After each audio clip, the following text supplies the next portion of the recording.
આ કાર્યક્રમ ગોઠવો રામનવમીના દિવસે ગોઠવાનો.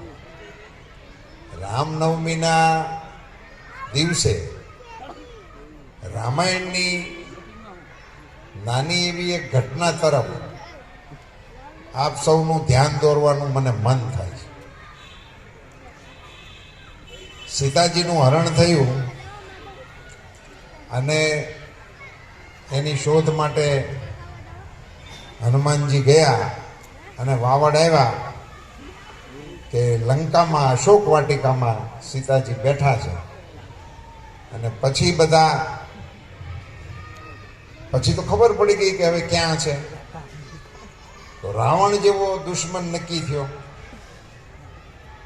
અને આ તો અયોધ્યાના રાજવીઓ હતા, પણ રામાયણમાં એવો ક્યાંય ઉલ્લેખ નથી કે રામે અયોધ્યામાં સમાચાર મોકલ્યા હોય કે આપણે લંકા ઉપર યુદ્ધ કરવા જવું છે, રાવણને હરાવવાનો છે, તો અયોધ્યાથી સેના આવે અને આપણે અયોધ્યાની સેના લઈ અને લંકા ઉપર હુમલો કરીએ, એવું વર્ણન કોઈ રામાયણની અંદર ન તો વાલ્મીકીજીએ કર્યું છે કે ન તો તુલસીજીએ કર્યું છે. એમાં સીધું વર્ણન એવું આવે છે કે ત્યાં જે હતા વનવાસીઓ, આદિવાસીઓ, જે લોકો જંગલમાં એમની સાથે હતા, એ નાના નાના સમાજના લોકોને ભેગા કરીને લંકા ઉપર હુમલો કર્યો ને રાવણને હરાવ્યો.